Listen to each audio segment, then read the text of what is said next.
gracias, Rosa, por tu amable presentación y muchas gracias, sobre todo, por la invitación a esta sesión, que para mí es especialmente atractiva. Por así decirlo, tengo un poco el corazón dividido, pero ya se verá que, bueno, se puede remediar porque, por una parte, la sesión está montada en la forma de materiales láser, pero también en viceversa. Entonces, en la presentación que he preparado, pues realmente se va a ver fundamentalmente la aplicación de los láseres para transformar los materiales. Como no me resigno a que solo sea un tema de materiales, puesto que efectivamente hay una gran conexión entre lo que es la fotónica y los materiales, pues a lo largo de la presentación, que he estructurado en una pequeña introducción, principios básicos de la técnica que voy a explicar, instalaciones experimentales y algunos resultados, pues voy a introducir algunas, bueno, voy a mostrar algunas de estas simbolitos del Año Internacional de la Luz para que se pueda ver por parte de los estudiantes pues realmente aquellos aspectos que pueden tener un poco más que ver con la fotónica y en general bueno, la presentación está fundamentalmente dirigida a la transformación de los materiales mediante láseres de elevada intensidad. Realmente es curioso pensar cómo desde el principio el hombre ha ido utilizando distintas herramientas para transformar los materiales. Se inició desde los tiempos más remotos por la transformación de los materiales con herramientas hechas en piedra y digamos, la historia de la humanidad refleja precisamente la capacidad del hombre, del ser humano, para ir transformando los distintos materiales para su uso mediante distintas herramientas y cómo hasta un determinado momento la humanidad ha ido utilizando herramientas que iban implicando materiales que se caracterizaban después técnicamente por su elevado grado de dureza. Es decir, así al principio se utilizó la piedra, se pasó a la edad de bronce, se pasó a la edad del hierro y a lo largo de mucho tiempo estas fueron las herramientas, sobre todo el hierro, ni siquiera el acero, que se utilizó para transformar el material, los distintos materiales. Se pasó a la época de los aceros, que aumentaban de alguna forma la capacidad de manipular otros materiales en función de su elevada densidad. Se diseñaron procedimientos para hacer al acero aún más, digamos, fuerte o aún más resistente para ser capaces precisamente de trabajar otros materiales de mayor resistencia. Se ha llegado a la época de los aceros de alta resistencia para transformar prácticamente cualquier otro material y, de forma sorpresiva, en un momento dado apareció la luz. O no tan, digamos, fácilmente, apareció una herramienta basada en luz que era capaz de transformar todos los materiales. Entonces, en esa carrera para conseguir el material más fuerte, más resistencia, lo que llamaríamos dureza en términos mecánicos, al final se ha llegado, mediante el advenimiento de una herramienta que es el láser, al poder trabajar todos estos materiales con la herramienta no la más dura, sino la más sutil, la luz, sobre la cual podíamos hablar, pero entiendo que va a haber muchas presentaciones a lo largo de esta tarde que se centren precisamente en distintos aspectos de la radiación electromagnética, en su parte visible fundamentalmente y sobre todo su capacidad para interactuar con los materiales. Efectivamente, el elemento más sutil, la herramienta más sutil, la luz, es hoy día la que realmente supone una mayor capacidad por parte de la humanidad para trabajar los materiales. Hay otras herramientas como los electrones, haces de electrones, haces de iones, etcétera, pero no deja de ser significativa la gran capacidad que tiene, digamos, la herramienta más sutil, la luz, solamente radiación electromagnética, para trabajar los materiales. Y decimos que esto está asociado al desarrollo y descubrimiento de la herramienta láser. El láser ha supuesto una verdadera revolución en las tecnologías de transformación y tratamiento de materiales. Y, de hecho, toda la gran explosión digamos, incluso posterior a la época industrial que estamos sufriendo en lo que es la transformación de materiales novedosos, está asociada de una u otra forma al desarrollo de los láseres. Bien, pues voy a presentar hoy aquí un proceso láser que es capaz de transformar el material en un determinado sentido. El láser puede, no es cosa de que ahora cuente todas las aplicaciones del láser en tecnología de materiales, voy a presentar una que es suficientemente novedosa y considero que bastante interesante, puesto que abre nuevas perspectivas a la utilización de estas fuentes de energía, que es el tratamiento de materiales mediante fuentes láser de corto, digamos, de corto pulso, de corta duración de pulso y con elevada intensidad. Yo puedo utilizar un láser de forma continua, en modo continuo, aportando una determinada energía al material de una forma continua, con relativamente baja intensidad, a pesar de que la potencia sea elevada. Estos son, por ejemplo, procedimientos de tratamientos térmicos superficiales, procedimientos de soldadura en el fondo, pero también puedo utilizar la radiación láser en aplicaciones que implican tiempos de interacción con la materia muy cortos, pero a una muy elevada intensidad, es decir, con una muy elevada potencia de pico.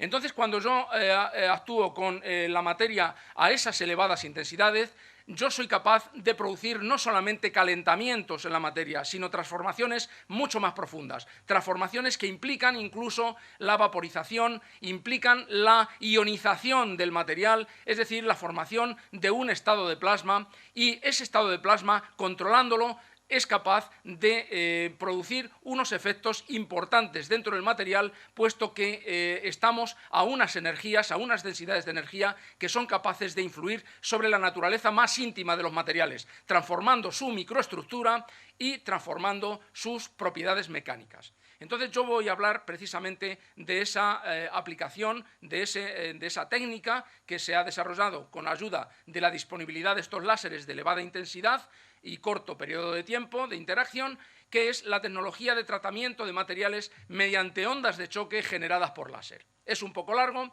en nomenclatura inglesa la abreviatura es Laser Shock Processing y es las siglas mediante las cuales se puede ver en toda la bibliografía refiriéndonos a esta técnica en particular.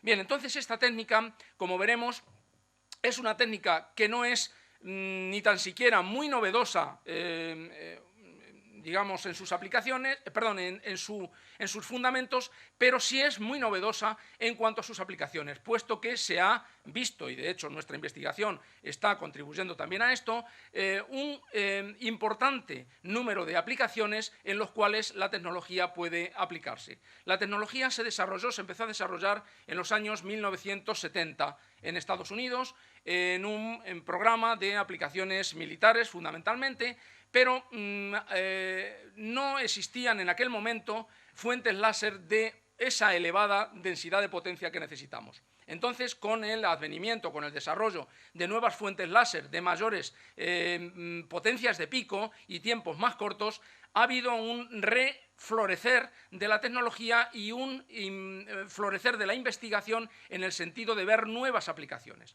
Entonces estamos precisamente en esa época, en esa digamos, etapa en la cual la tecnología de Laser Shock Processing, tratamiento superficial mediante ondas de choque generadas por láser, pues está siendo aplicada con éxito a aplicaciones, como veremos, muy importantes desde el punto de vista estructural, de transformación de materiales, en sectores críticos como el aeronáutico, el energético, incluido el nuclear, y el biomédico. Bien, ¿en qué consiste fundamentalmente? Voy a hacer un breve repaso, puesto que entiendo que no es conocido en este foro, la tecnología de LSP. Consiste en la aplicación de unas láser durante un tiempo suficientemente corto de tiempo y con una muy elevada intensidad. Tan elevada intensidad que sea capaz de comprimir al material sobre el que está actuando, normalmente es un material metálico, y hacerle deformar lateralmente. Esto sabemos que es posible en virtud de las propiedades elásticas de los materiales. Entonces, ese material, una vez comprimido y expandido lateralmente, al cesar la actuación del láser, se intenta volver a su posición inicial, generando lo que son campos de tensiones residuales. Esto hasta aquí perfectamente conocido, pero el hecho es que si yo aplico la potencia de una determinada forma, es decir, mediante un pulso de muy elevada densidad en una zona muy limitada, resulta que yo puedo forzar el que esas tensiones de compresión, perdón, en que esas tensiones residuales sean plenamente compresivas, con lo cual fuerzo el que la superficie del material queda protegida frente a la apertura y propagación de grietas. Esto, según se puede comprender, los que ya sois especialistas o alumnos de la especialidad de materiales, esto tiene muy importantes implicaciones desde el punto de vista de la resistencia de los materiales. El que yo sea capaz de retardar o incluso detener la apertura y propagación de una grieta en el material es, en el fondo, aumentar su vida útil en servicio. Y esto es lo que puedo hacer mediante el láser. Claro, no lo puedo hacer de cualquier manera. Se necesita el utilizar un procedimiento mediante el cual, mediante la interacción del láser, yo genere un plasma suficientemente denso para que al expandirse por acción y reacción sea capaz de comprimir el material base. Pero claro, esto no lo puedo hacer si yo aplico el láser directamente al material y espero la expansión del plasma. Se ha demostrado, y se puede demostrar teóricamente, que necesito un determinado medio confinante que contenga la expansión de dicho plasma para que durante un tiempo suficiente la cantidad de movimiento de signo contrario que genera la expansión de ese plasma sea capaz de comprimir ese material. Esta parte de la interacción la puedo ver aquí representada. El haz láser debe penetrar ese material confinante, debe llegar hasta la superficie del material y una vez allí debe generar una fuerte expansión de este plasma hacia afuera que inmediatamente hace comprimirse el material hacia adentro. El resultado es que si esta es el pulso láser, durante un tiempo muy superior, por lo menos 3 veces en el lapso de tiempo, soy capaz de tener aplicada al material una presión externa que es capaz de comprimirlo. Tanto es capaz de comprimirlo que es capaz de forzar una onda de choque en dicho material. Entonces, mientras ese material está mediante esa onda de choque está comprimiendo el material, soy capaz de deformarlo no solo elásticamente, sino también plásticamente, y cuando cesa la aplicación del láser, ese material reacciona y es capaz de quedarse con un estado permanente compresivo, es decir, una tensión residual de compresión en la dirección transversal a la incidencia del láser. Esto, para los que lo estéis estudiando, es un diagrama von Mises, en los cuales yo pongo la tensión según la presión, según la dirección, el eje Z aquí, y esta es la presión en la dirección lateral, que al final se queda como tensión residual en el material.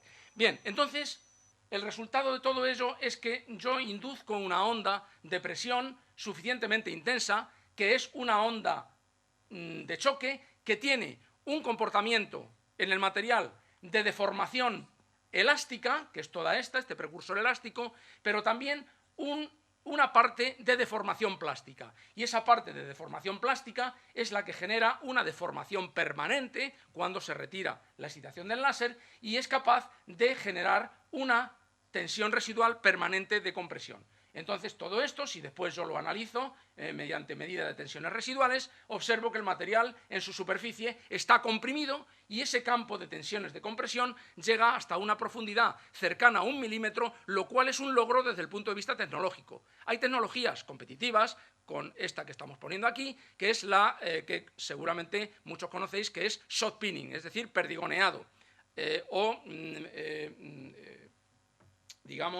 chorreado, con distintos tipos de materiales. Bien, se persigue lo mismo, pero en este caso soy capaz de hacerlo a una intensidad suficientemente elevada, del orden de varios cientos de megapascales en los materiales más característicos, típicamente titanio y aceros, e incluso aluminios, y después que esta compresión dure hasta cerca de 1 milímetro, lo cual es bastante dentro del campo de material. Y eso es lo que es capaz, esta barrera de potencial es la que es capaz de impedir o por lo menos retardar sensiblemente la propagación de la grieta. Bien, entonces, ¿cómo se hace, cómo se pone en la práctica todo esto? Bien, primero hay que diseñar el proceso desde el punto de vista teórico y de cálculo numérico. Bien, voy a saltar esta parte, supongo que esto lo tendréis después accesible, pero al final,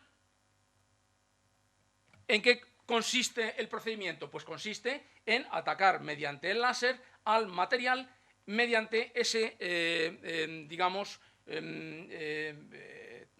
forma de pulso que es de periodo muy corto y con muy elevada intensidad. Entonces, energías típicas con las que yo puedo trabajar son de varios julios por pulso, pero con tiempos del orden de nanosegundos. Si echamos la cuenta, pues realmente nos damos cuenta de que estamos en gigavatios por centímetro cuadrado, lo cual es una densidad de potencia muy considerable que es capaz, ya digo, de vaporizar el material, ionizarlo, es decir, generar el plasma y además hacer propagar una onda de choque intensa dentro del material. Bien, esto lo podemos ver en esquema y la cosa no es muy complicada. Necesitamos un láser, un sistema de enfoque y, claro, eso sí, necesitamos proteger mediante el medio confinante. Y entonces, una vez que tenemos el medio confinante, somos capaces de mover el haz de forma relativa con respecto al blanco o el blanco con respecto al haz, que tanto da, y, bueno, pues tener ese procedimiento. Bien, he traído, bueno, esto lo puedo poner en un sistema sencillo, como hemos visto, o lo puedo poner en un sistema un poquito más complicado que implique un movimiento tridimensional, como ahora enseñaré en películas reales. Desde el punto de vista del láser, de la óptica, y por eso pongo este símbolo, porque está más implicado, digamos, las tecnologías fotónicas, pues tengo un perfil de haz que no es muy gaussiano, en nuestro caso, en nuestro dispositivo experimental que tenemos en el centro láser de la UPM, pues tenemos un perfil que no es ni siquiera muy bueno desde el punto de vista óptico. Claro, tiene mucha potencia y es difícil conjugar una buena calidad de haz con una elevada potencia, pero para nuestros propósitos es suficientemente bueno, puesto que la mancha de interacción con el material pues es todavía suficientemente buena.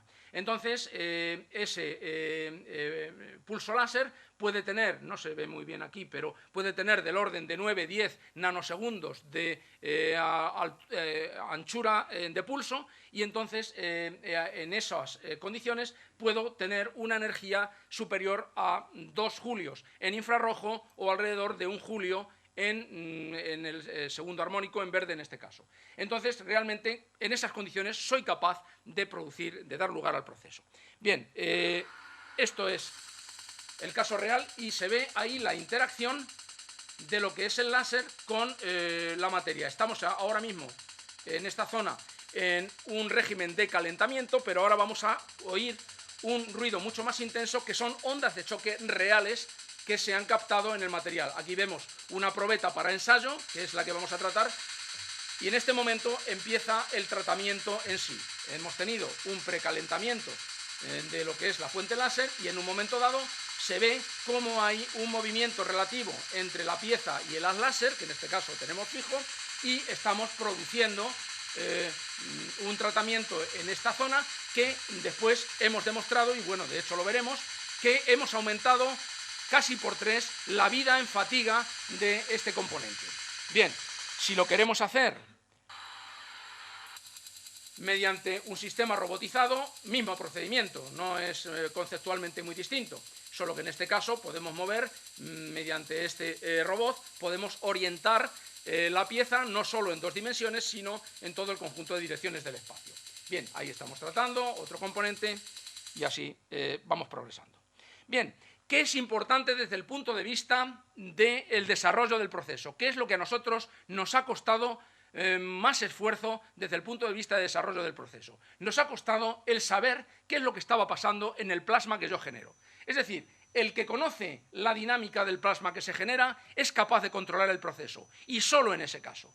Entonces, para controlar la dinámica de ese plasma, hemos necesitado disponer una compleja instrumentación de todo tipo, espectroscópica, de visión directa óptica, etc. Esto tiene mucho que ver con las tecnologías ópticas, porque sin ellas no habríamos sido capaces de obtener los resultados apetecidos, porque necesitamos hacer un seguimiento de lo que es la expansión de ese plasma, porque ese plasma es la llave, es decir, es el negativo de lo que realmente me está ocurriendo en mi material tratado. Entonces, según sea la expansión de ese plasma, así podemos saber si el material está siendo tratado adecuadamente. Esto es una desventaja, porque hay que conocerlo, pero es una ventaja. Es un método de monitorización y diagnosis externa de un proceso que está ocurriendo en el material. Entonces, toda la huella de lo que está ocurriendo en el material se transmite en el plasma. Y si yo soy capaz de observar bien el plasma mediante todos los procedimientos físicos, pues realmente estoy siendo capaz de saber lo que está ocurriendo dentro del material y, por tanto, puedo controlarlo, digamos, haciendo cambiar esas propiedades del plasma que se expande. Entonces, ahí, por ejemplo, tenemos una visión directa de lo que es el plasma en expansión a distintos tiempos. Tenemos aquí, no sé si se alcanzará muy bien a ver, pero se ve claramente cómo se expande una onda de choque en el plasma. Por aquí va viajando una onda de choque y aún se ve en el campo lejano, mucho mejor en este otro. Por aquí se ve la onda de choque que se propaga. Entonces, claramente, eso es la forma en la que nosotros podemos detectar lo que está ocurriendo realmente en ese plasma. Estos son procedimientos típicamente ópticos, pero dependemos de ellos para saber lo que está ocurriendo desde el punto de vista de material. Si hubiera que elegir un punto en el cual confluyen claramente las tecnologías ópticas y de materiales, sería un punto como este, o parecido, ¿no? Bien, pero también necesitamos la espectroscopía para saber de ese material cuánto se está ionizando y realmente que nosotros podamos hacer un cálculo de lo que eso supone desde el punto de vista del plasma. Aquí la cosa es un poquito difícil porque tenemos que saber cuál es el comportamiento, es decir, cuáles son las ecuaciones de estado de ese plasma que se está expandiendo para poder hacer el cálculo adecuado. Las transparencias que he saltado al principio precisamente se refieren a esto. Conocida la espectroscopía de emisión de ese plasma que se está generando, ¿cómo soy yo capaz de llegar a correlacionar con lo que está ocurriendo precisamente dentro del material? Pero se puede. Bien, y después está el procedimiento experimental. El procedimiento experimental tiene que decidir qué densidad de pulsos tengo que poner sobre el material para lograr el efecto deseado, porque realmente el efecto deseado es, por ejemplo, hacer que la superficie quede de esta forma, con un tratamiento de compresión, y no de esta forma. Así es como quedaría si no pongo un medio confinante, y de esta forma es con medio confinante, es decir, esto es al aire y esto con agua. Aquí es una muestra palmaria de que realmente necesito ese medio confinante. Bien, ¿y qué cosas puedo mejorar en el material? Por ejemplo, he traído dos ejemplos, nada más, para no cansar. He traído dos ejemplos que, sin embargo, son significativos. Si yo tengo una probeta de este tipo y yo tengo, por ejemplo, una grieta inducida y quiero calcular la vida en fatiga, evidentemente, de tener el espécimen sin grieta a tener una grieta radical. La grieta arruina por completo la vida en fatiga del componente. Entonces, ¿qué se hace? Se puede aplicar la tecnología LSP para tratar los alrededores de la grieta y aumentar la vida en fatiga, es decir, recuperar ese componente.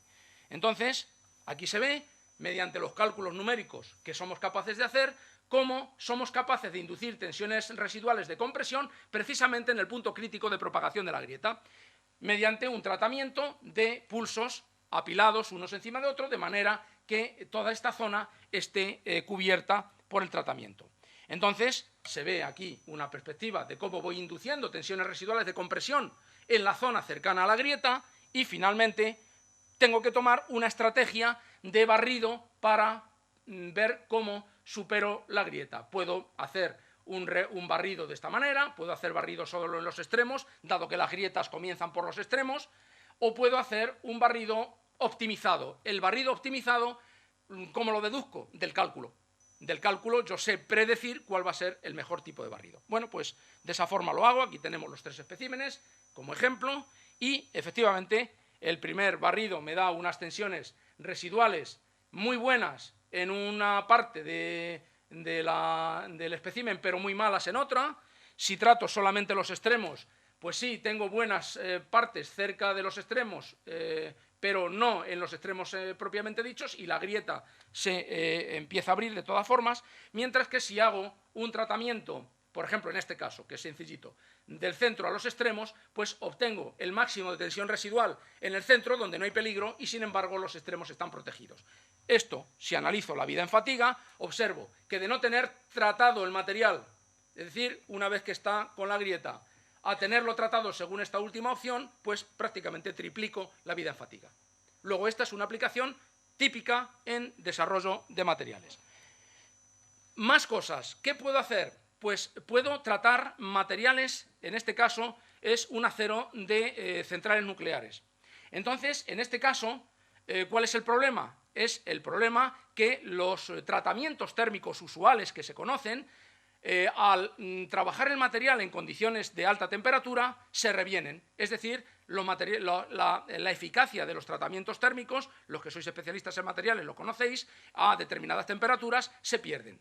Mediante la técnica LSP, por contra, soy capaz de inducir tensiones residuales de carácter más permanente, porque las dislocaciones que soy capaz de introducir en el material tienen ese carácter. No son tanto de tipo térmico, que son reversibles, como de tipo termomecánico, que son menos reversibles. Esto se puede observar directamente en un microscopio electrónico de transmisión y se ve claramente que hay fenómenos asociados a la elevada velocidad de deformación del material que introduzco mediante el pulso corto, que no tengo mediante un tratamiento térmico convencional por láser, que solamente induzco tensiones que finalmente son reversibles con la temperatura. Bueno, esto evidentemente se miden las tensiones residuales, se mide la vida en fatiga y se ve, bueno, son gráficas de mucho detalle, pero el comentario es que las tensiones residuales se observan permanecer a pesar de aplicar el tratamiento térmico y, lo que es más importante, ahí se ven las curvas de tensiones residuales, lo que es más importante, la vida en fatiga. En el caso de aplicar tratamiento térmico se pierde un poco, esta era la probeta inicial, probeta tratada con tratamiento a una determinada densidad de tratamiento, gran mejora. Con el tratamiento térmico, es decir, con un calentamiento adicional hecho, hay pérdida, pero no tanta pérdida como para venir al estado inicial. Y si lo hago a otra densidad un poco superior, probeta inicial, probeta tratada mediante LSP, muy elevada, mucho más elevada, vida en fatiga, y si caliento no se pierde tanto. Es decir, esto es muy estable. Las tensiones residuales que se inducen mediante un tratamiento LSP son muy estables, de manera que puedo trabajar en diseño sobre el material haciendo que esas tensiones residuales sean estables incluso a elevadas temperaturas y durante tiempos. Por ejemplo, aquí en este caso se ha llegado hasta 600 grados durante 8 horas, lo cual sería suficiente para aliviar todas las tensiones térmicas inducidas mediante un tratamiento térmico superficial, pero no son suficientes para aliviar este otro tipo de tensiones novedosas. Bien, entonces, conclusión, la tecnología LSP es una tecnología suficientemente novedosa, todavía no introducida en la industria, pero que va camino de ello. ¿Por qué? Porque es capaz de introducir unos tratamientos superficiales que son conceptualmente distintos a los tratamientos térmicos hasta ahora utilizados, incluidos los propios tratamientos láser térmicos, puramente térmicos, porque el efecto que se induce es fundamentalmente termomecánico. Y esos tratamientos termomecánicos son irreversibles. Y esos tratamientos irreversibles son capaces de conferir de forma estable al material unas propiedades tanto superficiales como de resistencia mecánica, que es difícil encontrar en otro tipo de tratamientos. Existe el tratamiento de perdigoneado o soft pinning, pero ese tipo de tratamiento se demuestra que altera mucho más la superficie del material y no profundiza tanto en el mismo. Con lo cual, las barreras introducidas mediante este tratamiento LSP son superiores en ese sentido. El segundo punto importante es que esta investigación se está haciendo ahora mismo a nivel internacional. De hecho, la quinta conferencia internacional sobre la tecnología se hace dentro de 2 semanas en Estados Unidos, pero lo importante es que la UPM participa desde hace tiempo en este proyecto y organizamos la cuarta, es decir, hace 2 años. Con lo cual, la UPM entendemos que está suficientemente bien colocada a nivel europeo en el desarrollo de esta tecnología, precisamente gracias al conocimiento de los láseres, porque en este momento, en este punto, en esta tecnología, hay que conjugar muy bien el conocimiento de lo que son los láseres con el conocimiento de los materiales, y eso es muy difícil, Es decir, el tener una capacidad de modelar el funcionamiento de los láseres, el funcionamiento de la dinámica del plasma, la irradiación experimental, la diagnosis y encima el análisis de los materiales una vez tratados, pues esto son tecnologías integradas, conjuntas, que muy poca gente tiene a nivel internacional. Entonces, por esto es importante este tema, es un tema de investigación muy interesante en el cual os invito a que conozcáis y que realmente supone una tecnología que está en claro desarrollo. Aquí, por ejemplo, vemos un componente típico industrial, esto es un turbo de un coche, que hemos tratado en nuestro laboratorio mediante esta tecnología. Y esto no lo hemos tratado todavía porque es muy difícil, pero podemos tratarlo con ventaja, es decir, remediando el tema de, por ejemplo, esto es una prótesis, un implante, una prótesis de cadera, ya se sabe la problemática que tienen las prótesis de cadera, se implantan a personas mayores y el hecho de que esta prótesis se rompa al cabo de determinado tiempo supone un riesgo quirúrgico importantísimo, muchas veces insalvable para las personas. Con lo cual, si somos capaces de aumentar mediante un tratamiento como este la vida en fatiga de esa prótesis, con independencia de los ciclos térmicos que vaya a sufrir, que es lo que estamos demostrando, pues realmente nos damos cuenta de que podemos estar ante una tecnología que pueda ser bastante, digamos, definitiva para lo que es el tratamiento de componentes críticos en fatiga. Bien, pues básicamente esto era lo que quería contar. Muchas gracias a todos por su atención. Este es el equipo que trabajamos en el Centro Láser de la UPM. Bueno, hay alguno que falta y hay alguno que ya no está, pero en fin, básicamente somos entre 6 u 8 personas trabajando en distintos aspectos, todos de forma acoplada. Invito a todos vosotros a que si tenéis ganas de investigar duro, pues este es uno de los sitios. Pues muchas gracias.